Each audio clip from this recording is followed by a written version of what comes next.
If I get a shot of this board over here to start with. Okay.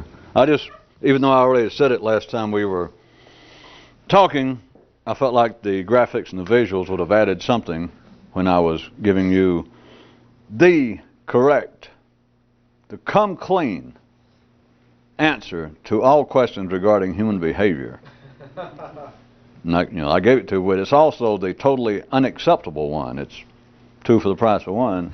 But I just thought it was good for some reason to see it. The answer.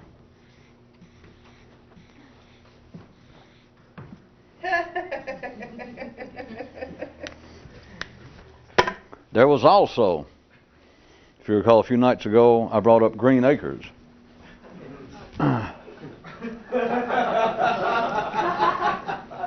Which is a storehouse, a cornucopia,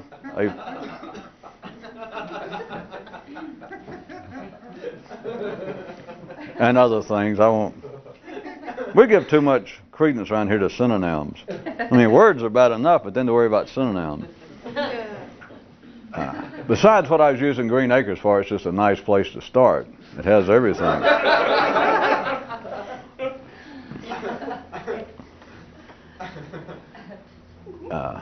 The way everyone laughs, I assume that you've seen the show back when it was on. But do you recall, besides the thing of it really amounts to 2 figures in the sense I was going to use it. And those of you that find contemporary culture to be beneath you, I mean, some of you, I'm not making fun. No, some of you actually worked or stole or did something and, finished high school and got a little college. And so I know some of you think, well, we should be doing better than that. I should be digging up some of those Greek dramatists. Or at least Shakespeare. But, Green Acres. But it really, what I was going to use as a kind of outline, you could look at that program as being divided up into 2 characters, actually. And that was Oliver Wendell Douglas, the sane guy, the attorney. And it's him, and then it's everybody else that's on the show, including the pig. But that's really what it amounts to, is him and everyone else. And last time I brought up again, just to make the point, I was pointing out that there he was surrounded by insanity, and he was the only sane one from his view or from the civilized, ordinary view. If you're sitting there watching it, which was the common denominator, the most common denominator and basis of the humor with people. But there was something else about the program. In some way they got to writing it in. It was, I guess, a fairly natural step. But it fits into something larger, as always. And that it was also that in the Green Acres there was like a silent communication / conspiracy going on between all of the characters other than Douglas, if you recall. Well, I say you recall, surely you noticed, but there was a continuing theme, and that's not the point, of course, to give some sort of lecture on Green Acres. I'm just using it so we got something to talk about. At any rate, do you remember that there would be constantly insanity going on? That is from Douglas's view. And we got to assume that you're sitting there watching it, you generically, and you're a sane person. And there's this guy, Douglas, he gets up in the morning, I don't remember any of the shows, I just had to make up something. Then something insane would start, like his wife, Ava, would say something, I don't know what to do. She'd say something like, it's somebody you never heard of, like it's Bunky Oldham Memorial Day, back from Hungary, and therefore everyone has to wear a rose behind their ear. And plus you can't say a word with the letter E in it. I'm just trying. And so there he stands. He just woke up and he goes, "What?" And he makes some little comment like, "I love you, and you're the light of my life, but where do you come up with these insane things?" And about the time he says that, a horn blows, and one of these other characters shows up, and he's got a rose, or what I say, in his teeth, and he's hollering, "Happy Bunky Oldham Memorial Day." Out of the clear blue sky. And then the rest of the show, whether that was the main theme or not, is people, all the other townsfolks. That this insanity, it's like it's suddenly, that they're all in this insane conspiracy. which obviously makes no sense. Why would his wife, or why would they do it? Because it has no point. They're not trying to swindle him. But throughout the show, even if it was just a secondary motif, everybody kept showing up. They'd be downtown, and somebody do a secret thing, and he'd go, "What was that?" And his wife say, "Oh, well, that's the thing that they used to do. The real orthodoxy celebration of Bunky Oldham Memorial Day is they go, you know, something." This is just somebody on the street, right? Think about it. Not the show and not all that. Well, let's up the stakes a little, rather than just leave it there for a second. And I have not changed the subject, absolutely, from this also. The answer to everything is I don't know. So, let's make it 3. So the answer, the come clean answer to everything, regarding all questions regarding human behavior, the real one, which is also totally unacceptable, is I don't know. That and the Green Acres example of what appears to be between 2 characters, the sane one, the civilized, the sane, civilized, Douglas character, and then everybody else on that show. And on the basis that there's a continuing, apparent, unspoken, insane conspiracy and communication that in some way, that if you looked at from, if you tried to take from what I just said before we get to the third part, if you tried to sit there and look at the show and analyze it, if you were taking it seriously, which I hate to bring that up, and you were trying to think, well, what is this? If you thought, you know, say you were from another planet or something, you thought this was supposed to be a serious show, and you thought, well, what's going on? The only conclusion you could come to would be that his wife and everybody else in town is in some way trying to drive him nuts, right? I mean, that's the only thing you could come. You couldn't see necessarily what the point was, but they would have to be in this. Think about what a tremendous conspiracy. That if you take the show just as it is, it starts off a 30-minute show. The first thing, they're getting out of bed, and she goes, you know, "Happy Bunky Oldham Memorial Day." He goes, "What the hell is that?" And she grabs a rose and puts it in her teeth and gives him one, and it starts. And so thus far it doesn't make a lot of sense, unless it's something weird that they actually do in Hungary or wherever she claims she was from. And he goes, "God, that's weird. I never heard of it." Now you sit and you never heard of it. So, you know, it's obviously got some point coming along.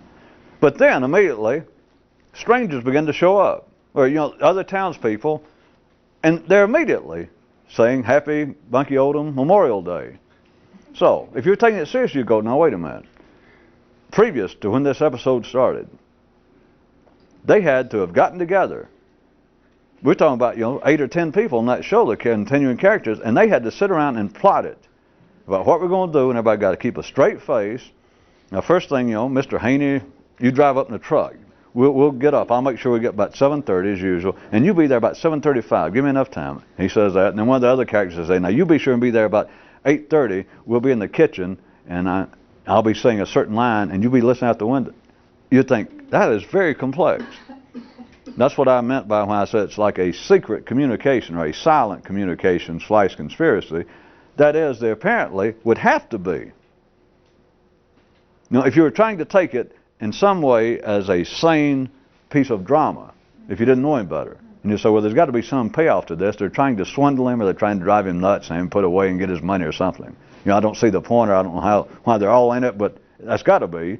And for it to go like it's going right now, the first few minutes, then the day before, sometime before this episode started, before today started in real time, these people had to get together and work out this convoluted, complex, choreographed conspiracy, so that they would all act like that nothing, you know, this is all on the up and up.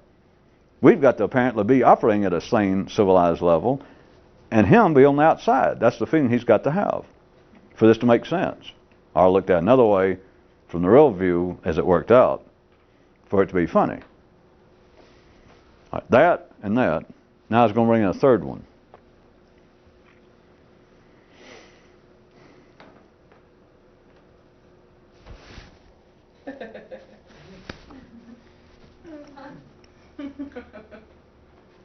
There are no psychological causes, only psychological aftermaths, outcomes, and products. How about that? Now we got 3.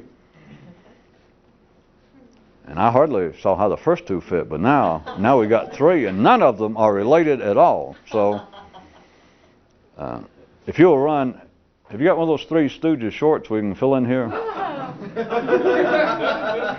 Or for the really hip, do we have any of the 3 Tons of Fun? That's who we should have brought up instead of Green Acres, so you people don't remember them. That was back when Hollywood was still making good black and white shorts. Those little 20-minute things instead of just the Three Stooges and Laurel and Hardy. There was a group known as the 3 Tons of Fun. And it was 3 guys. I'm just guessing. They were all about the same size, but they're in the neighborhood of 500 pounds. And they never gave no dialogue, as I recall, and they never had any explanation. I don't think they ever gave them credit to who played it. It just would open up, and here's these 3 guys. They seem to assume they're brothers. 3 500-pound guys waddling down the street, and the plot for 17 minutes, or whatever those shorts were, was such as they're walking by and it's a bakery and it says help on it. There's your plot. The plot for 17 minutes is they go in, or whatever they do in life. Imagine they just try and do a job, and they, shall we put it, I hate to, why not a cliche, they wreck, they wrought severe havoc by just attempting to do minor things, by getting an honest job. And the 3 people, by the time the 17-minute short's over, this building that started out with a bakery and a sign, trust me, it's collapsed. I mean, it could be a brick building. It is in shambles. The owner's standing there, and they're kind of looking like, well, we're out of work again, guys. And they all 3 waddle out down the sidewalk, and that's it. That is related. That's 4 items, but...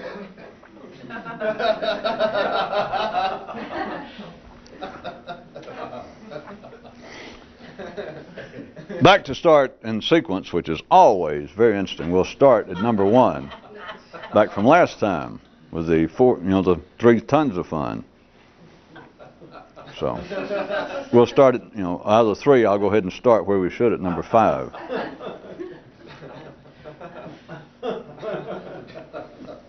Consider again 2 things I point out about civilization, and that 2 aspects of characters out of civilization in our midst that are totally unacceptable, which I recall I've already pointed out that this answer is totally unacceptable, but the people are totally unacceptable. Humanity knows when it's pointed out that civilization is operationally dysfunctional, in the sense that you cannot force people to be civilized. All you can do is say that here is the standards to be civilized, that is to run by the intellect, run by neurons instead of hormones, at least by and large. And if you do not, the punishment is such and such. We can do that. But in a sense, people know that it's unenforceable, and that there's no answer to why people do it, and so you have to make up an answer. And what's unacceptable is we have a person murders his mother, or something almost as bad, someone doesn't like mashed potatoes, one of the 2 examples, and you say, why? And the person says, I don't know. That is not an acceptable answer. Not theoretically unacceptable. It is unacceptable. It is so unacceptable, it's normally ignored. It normally has very weak legs. The show is not going to play long. The guy murders people, and they would just get off of it if he shows no remorse. And that's already a bad sign. And some fool reporter will still say, why'd you do it, if he can get close to him. And everybody knows by then, he's going to say, I don't know. Once or twice, he'll respond, and after that, no one wants to hear it. But it is an absolute come-clean answer. If you begin to see that civilization, that is, everything that is not the hormonal survival level of man, is being run by what amounts to a Green Acres silent, insane conspiracy, there is only one answer. I don't know. But the answer is totally disruptive. The answer serves no lubricating function in civilized life. It is an absolute neural dead-end street at the very least. And it may be worse than a cul-de-sac. It may be one that has those damn things that create severe tire damage before you can get out. No one wants to go down that street. It is rejected out of hand, and as I said, if it is pursued, if several people ask the guy, again, why did you murder your mother? I don't know. Somebody gets to him later, a day or so later, and they go, you know, I heard what you said to the reporter over at station, you know, channel 17 or 12, and you know, I can't believe, we got a few more minutes now. The sheriff's I could speak to you here for, we got 3 minutes before court starts. We'd like to hear something about the background of your mother. I mean, how, you know, how she treated you, what went on, what led up to this. I don't know. Well, no, you've got some time now. The people out there want to know. I mean, as horrible as the crime was, none of us are, you know, can understand how you would do it, but we would like to you know, how somebody could do that, but we'd like to understand personally the kinds of things that would psychologically drive a person. You know, what'd she do to you? Once or twice of a man looking dead in the camera, and by all other appearances seems to be sane enough that he doesn't attack the reporter. He doesn't foam at the mouth. He simply looks absolutely cold-blooded and turns around the reporter. No show or anything. When I say cold-blooded, I don't mean trying to look like a Hollywood villain. But he says, I don't know. Showing no remorse, showing no emotion. Which is one thing. If he would shut up, he'd get a little more mileage. People can almost take it if he'd shut up. Because a tiger can jump in and eat your mother, if a tiger is hungry enough, and you can turn to the tiger and say, why'd you do that? You know, about the best the tiger's going to do is go, and nobody takes it personally. Not that you wouldn't be upset that your poor mother is, you know, now part of a tiger. But being murdered, being a victim of it, and it be silent, is more tolerable, even from a human, if the person never answered. You understand? Because it's already unacceptable at the civilized level. Below the civilized level, it's irrelevant. But at the civilized level, it's already intolerable. They're going to punish the man, we'll assume. They intend to. That's the theory. We will punish you for doing that. Why did you do it? If he never answers, they're also going to lose interest in the case. It's not going to be covered much because there's not much to do. The court itself here in our part of the world will enter a non-guilty plea if he refuses to just answer. Then they'll make the state prove their case. He doesn't have to say anything. They will assume, they will speak for him and say, all right, your plea is non-guilty, not guilty, and now the state's got to prove that you did do it. And if he doesn't say anything, you're going to see very little coverage. I mean, if he just never speaks to anyone. If he finally speaks, though, and all he says is that, now he's already showing no passion. And so people let it go. Not several people. You might sit there the first time you hear about it, somebody killed their mother. That'll make you go, ooh. And then they show the guy, you know, right after he's arrested. You know, and they're sticking mics in his face. You know, my God, why'd you do that? You know, they're walking him out to the car, and he just looks. No face. I mean, he doesn't turn around and go. He just shows no passion. That, you know, they move him in the car, drive him off. The reporter will probably have the great insight and intelligence to go, well, they just take him away, but as you can see, he showed very little passion. If he does that once or twice, they will lose interest. The trial will not be covered. But remember, this is all silence. It's still, to the civilized mind, to everyone else, the reporters and the people watching the program, it is intellectually inexplicable. How can somebody do that? And he never speaks. Doesn't show any emotion. That is chilling. It is a beautiful example of being uncivilized. But remember, below the civilized level, below the intellectual level, all of that's irrelevant. I know it's not the humans, but it's irrelevant in the same way as the physical food chain about whether you're on top or bottom. You know, even in the missionary position, your wife's finally going to bite your head off and you're going to go, ooh, I worked so hard to be an attorney and I'm going out as a praying mantis.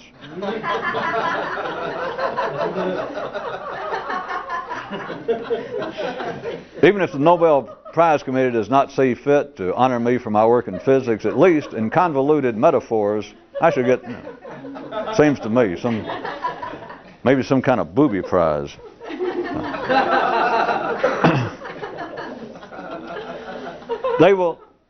Everyone will lose interest. If it's brought up, and let's assume you playing the part now of a generic person, I'll refer to you. If it comes back up that they say on the news tonight, so-and-so, the man who murdered his mother, and now you remember they say, today he was found guilty and sentenced to death. You might go, well, good. But you will have no great interest if the man never spoke. They found him guilty. They had 100 witnesses saw him shoot his mother on the street. He would not testify. He said nothing. And he showed no emotion. They'll lose interest. But I want you to understand, it will give the mind, which is what civilized man is the mind, it will give him a severe chill.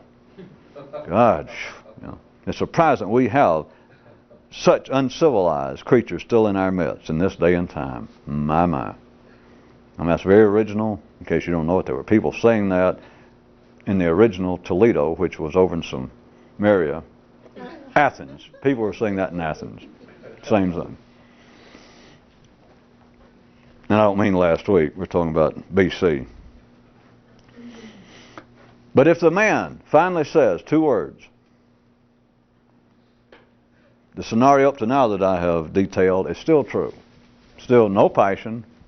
Just trust me, no passion. He doesn't seem to be putting on a show. It doesn't seem to be some sort of adolescent bravado or some kind of dramatics that he's trying to. He just shows no passion, but this time he speaks. They say, why did you do it? How could you do that? How? And he looks them right in the eye, looks them in the camera. Some of you are at home. He says, I don't know. Is that dead and devoid of passion enough? I don't know. No sarcasm. He's not sticking out his tongue. He says, I don't know. There will still be little overt interest in the trial if that's all he ever does. But you will remember it, using you again generically. Civilization will remember the man. It will have a stronger impact than the guy that was the same scenario, except the first man didn't speak. Now he says, I don't know. They find that worse than not speaking. Now follow all this. Remember, we're not talking about murders. We're talking about you inside your brain. Is all we're talking about. All this out here is, you just don't know it. You're a movie projector. All of us are working for $5 an hour up there. And all the free popcorn you can eat is why some people's faces all broke out. Of course, some of you men, I know your faces broke out for another reason, but we don't. Morality is not our business here. Fruits and vegetables are.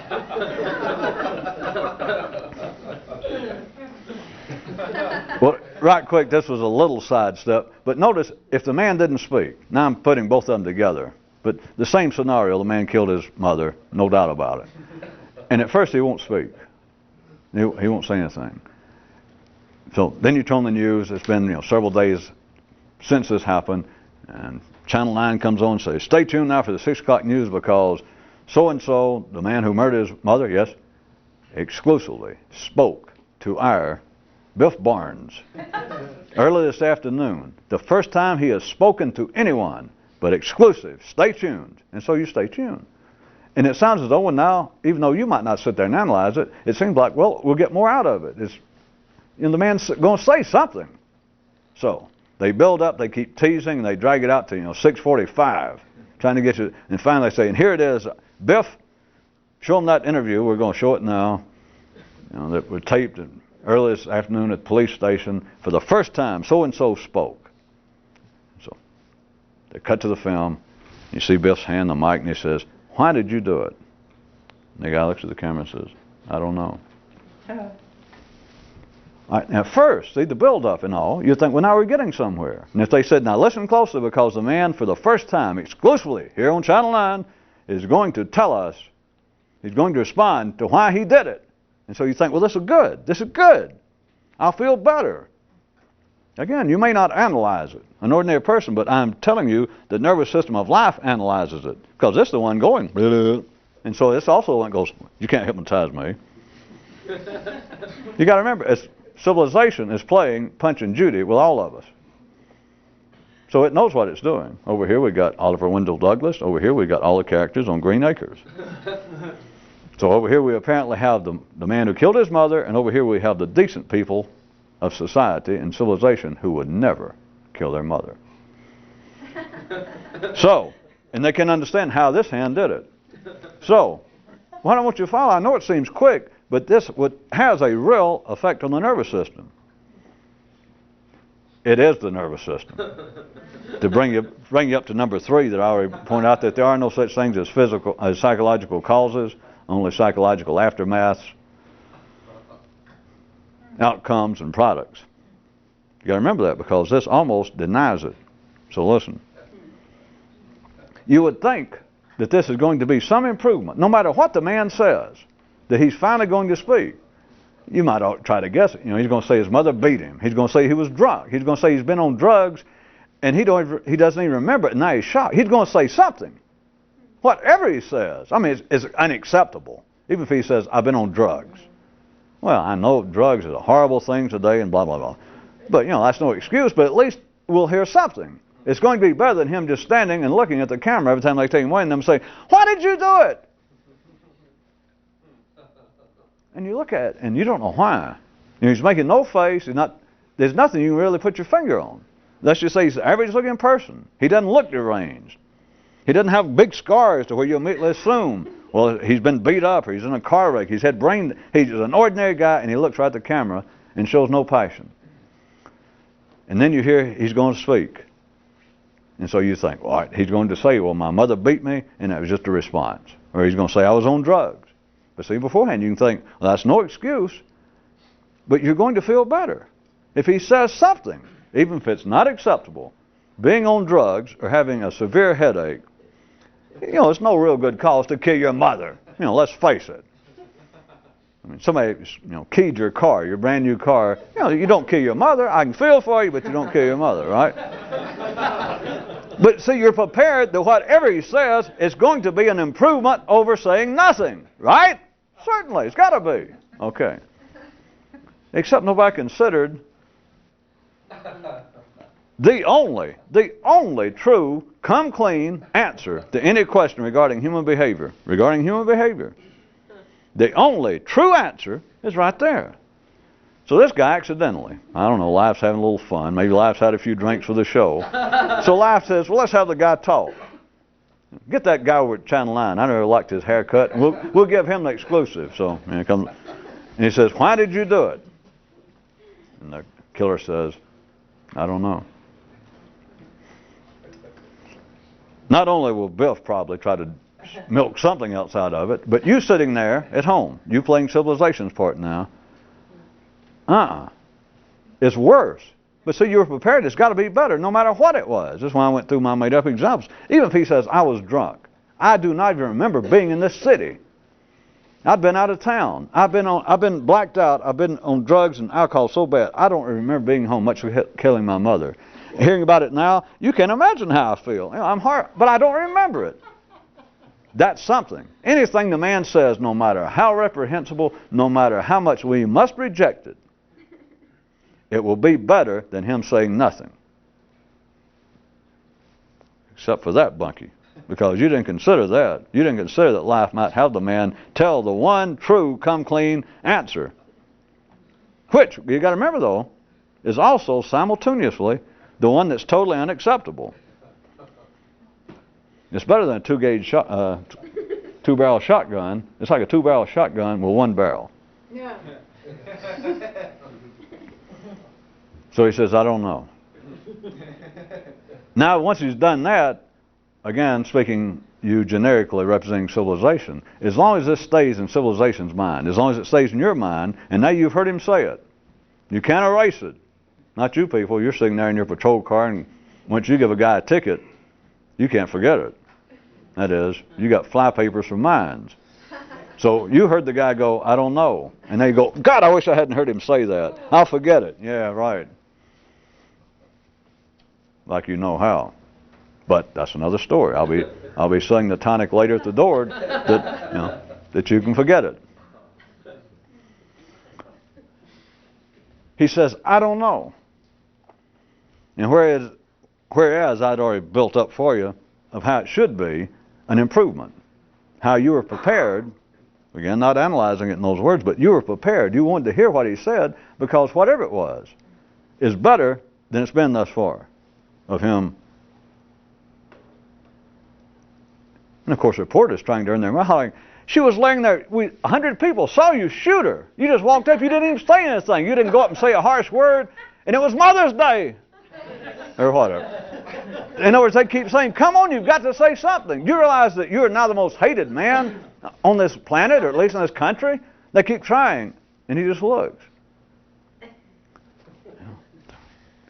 And then you hear he's going to speak. He's finally going to talk. And you think, well, whatever it is, will be an improvement. We'll feel much better. Civilization will have a better chance. There's a better possibility of a brighter tomorrow if we can get people like this and at least understand them, right? And so here's a chance to understand them because he's going to talk. Except nobody considered that he might tell the truth. Why'd you do it? I don't know.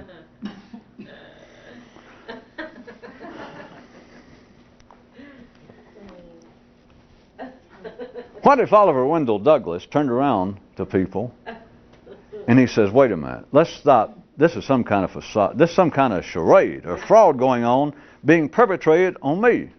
Of course, now Oliver Wendell Douglas is representing. You got to understand. He now represents society, civilization. See, the scene we just left is this one guy representing anti-civilization. This man who murdered his mother, and then all the civilized people, right? We've got two characters in that drama. All the civilized people, including the reporters, you at home, all civilized, decent people who do not kill their mother and have no plans to. And then this guy who did. So we got two characters, which that's all that's in all dramas, and comedies or something else, but all dramas, in case you don't know, only have two characters. Well, even if they have 6 billion characters, that is, we got one character playing that part, the guy who murdered his mother, and then the 5,900,000,000,000, there's still a 2-character play. But now, if we jump over to Green Acres, and what I was trying to get you to consider about a silent slash, or silent communication slash conspiracy. I'll leave that silly for a minute. Just a silent communication slash conspiracy. Now we've changed it. It's still 2 characters, but now I understand, instead of the 5,900,000,000, etc., on the planet being the civilized, and then the one guy, the man who killed his mother, being the uncivilized, is now switched. Now, the odds are different. Now it's Oliver Wendell Douglas in that scenario. He's civilization. He's surrounded by 5,999,000,000. In other words, everybody else in the world but him is now the murderers. Much better than saying, you understand? So now we've switched it. So now let's assume one of these insane things going on, which killing your mother's insane. It's not insane in the same way that you'd be sitting there watching a comedy show like Green Acres and think, well, that's insane. But it is insane. Someone who kills their mother, which is just, it's people trying to trash somebody even worse or easier, according to how you look at it, for being uncivilized. But killing your mother's insane. But here's Oliver Wendell Douglas, one of these things. He gets up in the morning, whatever the thing I was made up, and it's supposed to be some kind of day when you make a secret signal where it rolls in your teeth and say, happy, here's to Bunky Oldham. And he gets up, and then everybody else in the world, all the sane people in the first scenario, who are now the insane, because he's the sane one, you know it watching it. In the same way that you watch the news, and the reporter says, a man murdered his mother on the street today. You don't have to go, wait a minute. Let's say, who's the hero in this news story? Not if you're sane and civilized. You understand the insane one's this guy. And then everybody else is sane. Of course, the parts change later. Someone can come up, and then you decide that you divide up another way. But there's no doubt when they say, a reporter stands up, and there's all the police, and the reporter, and they say, here's a man they just arrested for shooting his mother in downtown today at 12 noon. All right, if you look there, you see what the 2-character drama is that guy there in the middle, the one they say, there, the guy in the green shirt shot his mother, cold blood. There is the anti-civilized. Then everybody else around him, that is the whole world, but all the cops, all the reporters, people walking in the background, they're the sane ones, right? He's the insane one. He's the uncivilized. But now we're Green Acres. The odds are absolutely turned upside down. We got one sane man now, and everybody else around him. The whole world is insane. So, he stops them. 2 or 3 of the characters shown up. I have a clear blue sky. First thing, 5 minutes after they're up, people driving up, hollering on, with rolls in their teeth,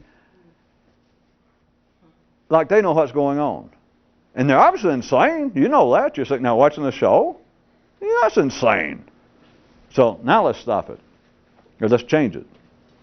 Oliver Wendell Douglas, in my version, after 6 or 7 minutes into the show and 2 or 3 other characters have shown up, going along with this insane conspiracy,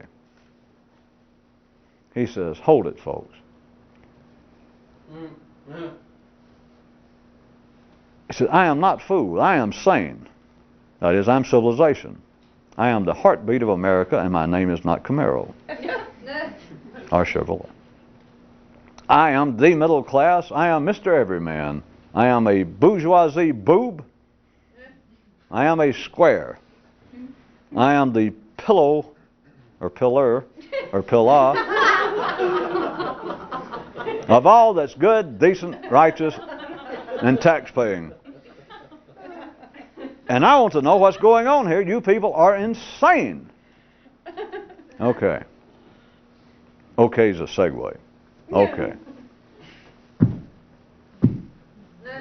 We'll make a fortune with that horse. Of course, he may never run again. What do you think, Doctor?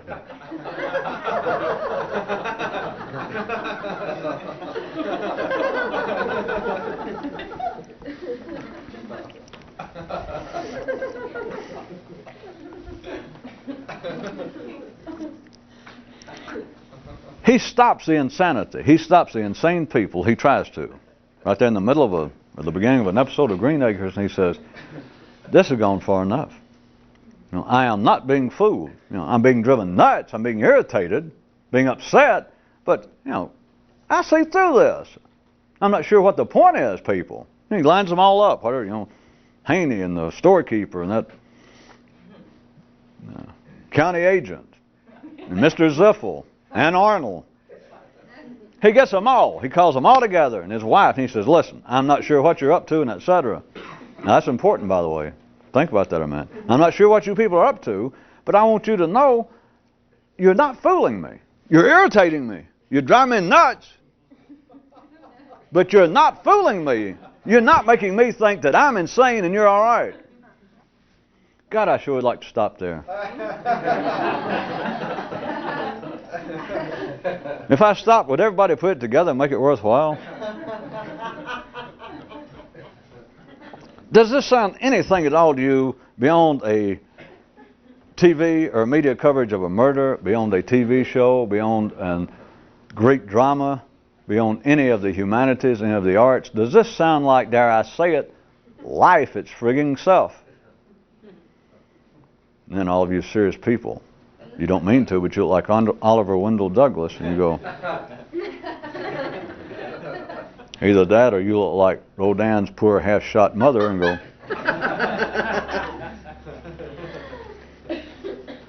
and you think, I don't know.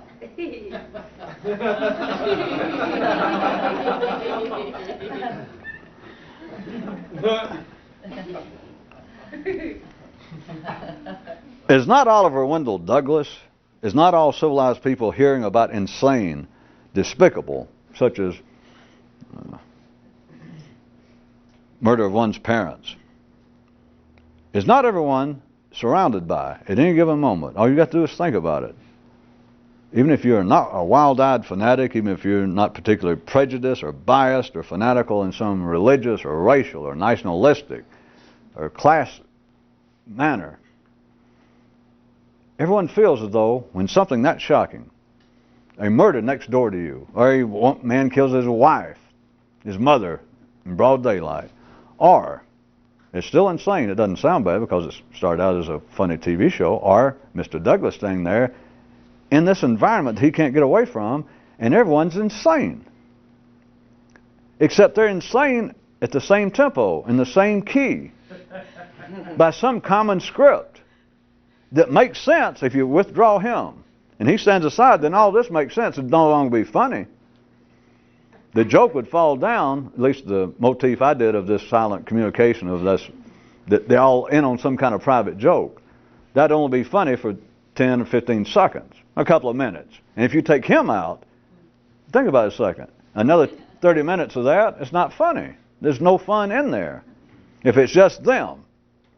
If the whole world was made up of people who would kill their mother, it's not funny. It wouldn't be civilized. We wouldn't be talking about it. Or, if the whole world was made up of people who would never do anything hormonally driven, which is impossible because then there would all be psychological causes, and there are none. But we'll get to that maybe later. There would be no drama. The mind would not work. So everyone feels as though, without being some sort of fruitcake, believing that right-wingers are behind the door and that kind of thing, or the Illuminati, or the bankers, or stock car drivers, rednecks, without specifying who, people would, sane people, the heart of society and civilization, would accept the fact when they're faced some despicable act, murder of a little girl, a little child, a mother. You say, it's almost as though there's some sort of mass insanity that this keeps going. There's nothing new in history. It's the same thing over and over, and it happens, and no one. Again, I'm making up an imaginary character, of course, but somebody that could have a cold-blooded, non-biased view of life, which you can't have if you're part of it, but I'm doing it anyway verbally. And I talked to the guy, and I said, it's almost as though there's some kind of conspiracy, there's something going on we don't know about. And the person goes, yeah. And they might even add, all right, look at them. They'll bring in psychiatrists. The guy won't talk, or he says, I don't know. What kind of insanity is that? I know what's going to happen. He's either smart enough to go, I don't know, which is so insane that you'd shoot your mother and then look at a camera or a judge or the humanity. Your fellow man say, I don't know. The man's either insane or he is sharp enough that he's playing insane, and what they're going to do, they're going to get some damn psychiatrist come in there who's crazy anyway. Well, forget that crazy. What I'm trying to get you to see, the person will start explaining, and they'll say some way they'll get him out of this. They'll put him away in a home and give him free drugs and watch TV. And plus, they'll let him out. If they ever decide he's sane, they'll have to let him go. That's the law. And so you say, well, it's almost like a conspiracy. I don't know who's behind it, but it's almost like there's some kind of conspiracy going on, that this kind of insanity continues to operate. And nobody can explain why. Yes, they can. I don't mean me, because I don't count. Nobody's going to hear that. Ordinary people do. Watch me. Well, ledger domain, especially on TV, is, are you ready? There is the answer to all questions directed to another human regarding human behavior. Theirs, specifically, which is about the only question that you ever ask anybody, that you have any great interest, is why their behavior, which is why gossip is more interesting than advice. But in all questions regarding why human behavior. Now see, if it's not human behavior, this answer is irrelevant anyway. If you say, my God, did you know that it says here that 14,000 people at least were killed in that latest monsoon in India? Why does something like that happen? 14 just innocent people. Another person says, I don't know. Nobody pays any attention. Because if it's not human behavior, there is no answer, and everybody knows it. So you can say, I don't know. You can say, well, aren't you a weather forecaster? Aren't you a meteorologist? Yes. Don't you have the Nobel Prize in meteorology? Yes. Then why did this happen? I don't know. No. Of course, that wasn't much meteorologist. How about a theologian? You're a theologian. You're the Pope. How could something like this happen? That just those innocent people, innocent little villagers and children, and it just comes out of a cliff and just kills 14. How could that happen? And the priest, the theologian, I don't know. Nobody gets upset. So it has to be about human behavior, you got to remember, civilization. And you ask somebody, why did you do so-and-so? I don't know is the answer to the conspiracy. But notice it answers nothing to ordinary people. Because, again, if their interest does not immediately wane or very shortly after this answer is given, they will fill in the answer. Because civilization has got its hand, well, life's got its hand up the dress of the puppet civilization, whether you're the one Mr. Douglas in the midst of insanity, or whether you are the insanity surrounded by Mr. Douglas. It just, every now and then, go, I don't know. And it makes the other people, if they listen, if the show's got going a little while longer, and then these people over here will begin to look off at least to the stage and begin to do this kind of thing like, ruminating out loud, a la Shakespeare or someone, and they'll begin to say, well, it sounds to me, from what I've heard, this is very likely a case that the child was so abused by his mother that either physically she may have done such brain damage to him now that he cannot even relate to the morality and the lack thereof of the act he did. So in that sense, he could be sort of, we could say, telling the truth as he knows it, because he's been so damaged by her mistreatment. And he hadn't said anything. He said, I don't know. All right, the person could go to themselves, or it could be that the kind of damage she did, whether it was physically detrimental to the point that he cannot now think and realize, have any act of actual will over his behavior. It could be that it did such psychological damage that now he just blocked it out. That he can't even face the fact that he did kill his mother. He can't even face the psychological reality of the years of mistreatment that one's own mother. And part of the silent conspiracy now amongst the sane is like, well, now, because that makes a little sense, doesn't it? Sure. What sense does that make? No. So Mr. Douglas says, what are you people doing? You're not really driving me insane, because I'm the sane one. I am society. I am civilization. I will prevail, which thus far it has prevailed. And he says, I will prevail, but I got to admit this, you're almost driving me nuts. It's to the point that, day by day, every one of these episodes is just another irritant to me. However many years the show was on the air, I'm not sure this is true, but trust me, he played a part of being more and more pissed. Every year he got edgier. Well, he should have, whether he did or not. Now, forget a TV show.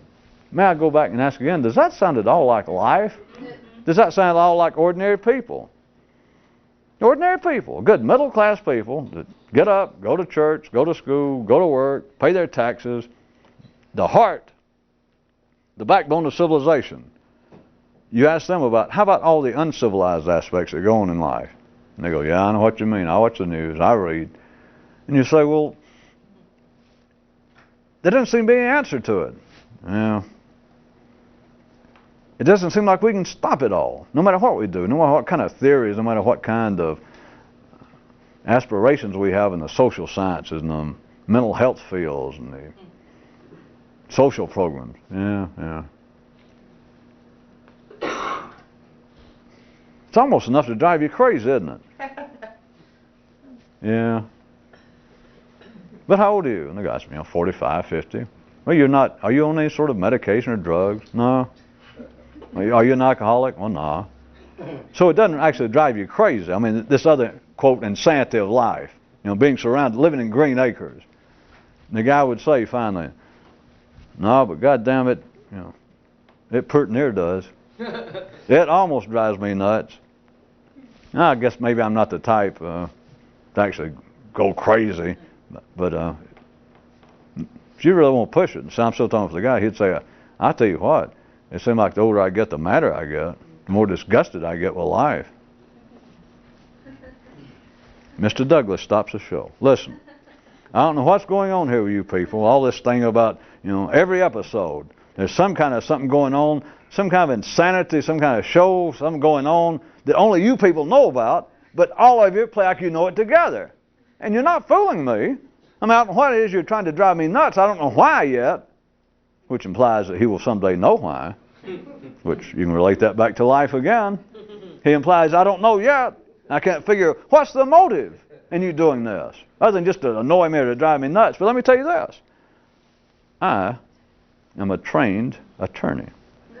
I have suits and ties I do not go nuts. Attorneys don't go nuts.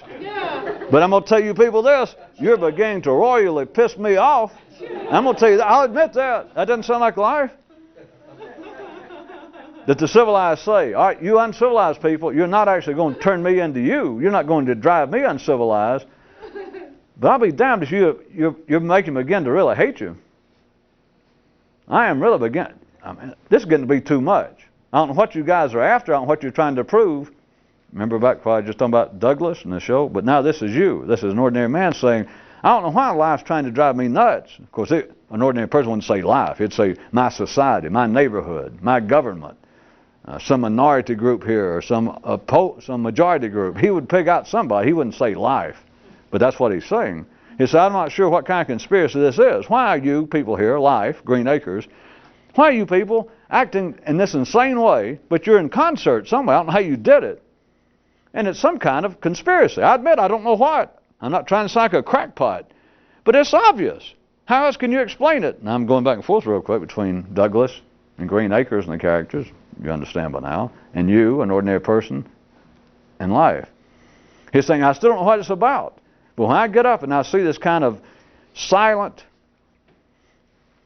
concert of insanity going on, you people are up to something. I don't know why. I don't know why. You're trying to drive me crazy or trying to piss me to death. I don't know which. And in either event, I don't see why. I don't see what the payoff is yet. Again, the tacit implication is, I will. You know, you can't hide it. This is, that's a hearty laugh. Like, well, life's been able to hide it now that we know of, or that you know of, for, what now, 4,000 years? They keep pushing recorded history back. But the implication, you're trying to drive me crazy. You people here in Green Acres, all this kind of conspiracy thing. And what really is weird, though, is I don't know why. You know, here it is, we've been on the air. He's saying to them, what now, 3 seasons? They all go, yeah. And it's some kind of fraud. There's got to be. People do not do something for no purpose, right? And they all go, well, yeah, you're right. Which society does, civilization. And you go, so you're up to something. I mean, you're going to try to drive me crazy, you know, for what reason, I don't know. I don't have anything. I spent all the money on this, you know, funny farm here. It's not worth anything. So if you have me put away, it's not going to do you any good.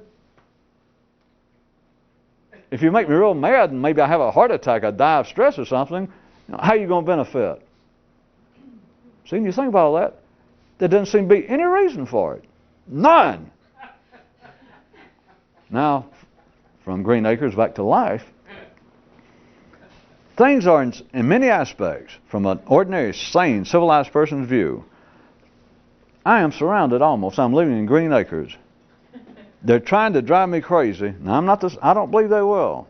I got a strong constitution. My mother wasn't crazy. My father wasn't crazy.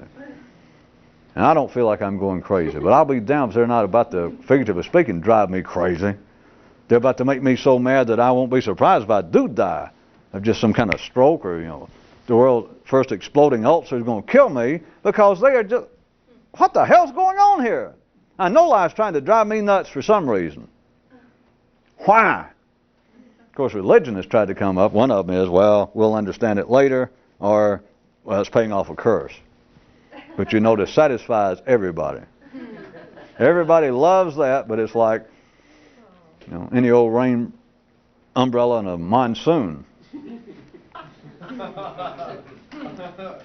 Can you consider that there is what amounts to a silent communication / conspiracy to which there is no answer? Religion cannot answer to satisfy people, not just them, but no one can. Government cannot, philosophy cannot. And there you sit. Let's assume that you are more intelligent than any of life's institutions, which God, I hope you are. But let's assume that you are more intelligent just on your own, just wandering around, than their institutions, and you ask, all right, life is arranged in such a way as to almost drive me nuts.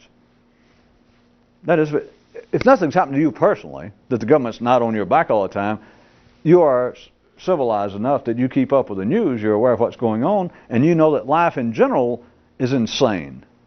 And that's what bugs you. You don't even have to go outside the house nowadays. You just sit there and watch TV, and you go, God, you know, I'm frightened to be a human. I'm frightened to be on this planet. What are they doing this for? The implication, again, being that there's got to be a reason that can be understood. Why? When is psychiatry, when is sociology going to make some kind of breakthrough to where we do not have people suddenly pop up in the middle of a street and shoot their mother, or turn around and shoot 100 strangers? When are we going to come to? When are we going to find out what causes this? What makes people do this? We already know what causes it. We know why they do it. They tell you. Oh, some of them lie and say, "Well, you know, he made me mad." And notice everybody will accept that. Oh, I shot my mother because she wouldn't give me the keys to the car. Well, hey, that's no reason to shoot your mother, but at least, you know, he said something, right? He lied to you. He's the crazy one. He belongs on Green Acres. The guy I brought up, the one that seemed to be a psychopath, he told the truth. Douglas asked, how can all of society, how can all you people, including my wife, the people I bought the farm from, people I trade with, how can you all get together and come up with this kind of nutcake conspiracy to try to drive me crazy or, you know, make me have a stroke? Why do you do it? And all the Green Acres characters, including Arnold, stand shoulder to shoulder and look him dead in the eye and go, we don't know. That's why man's institutions survive by telling non-answers. And why the real true answers, the clean-cut answers to the silent communication and conspiracy that runs life, is ignored at best. People get a slight chill under the right conditions, such as this man who just perpetrated some horrendous crime, and they say, why in the world did you do it? And he says, I don't know.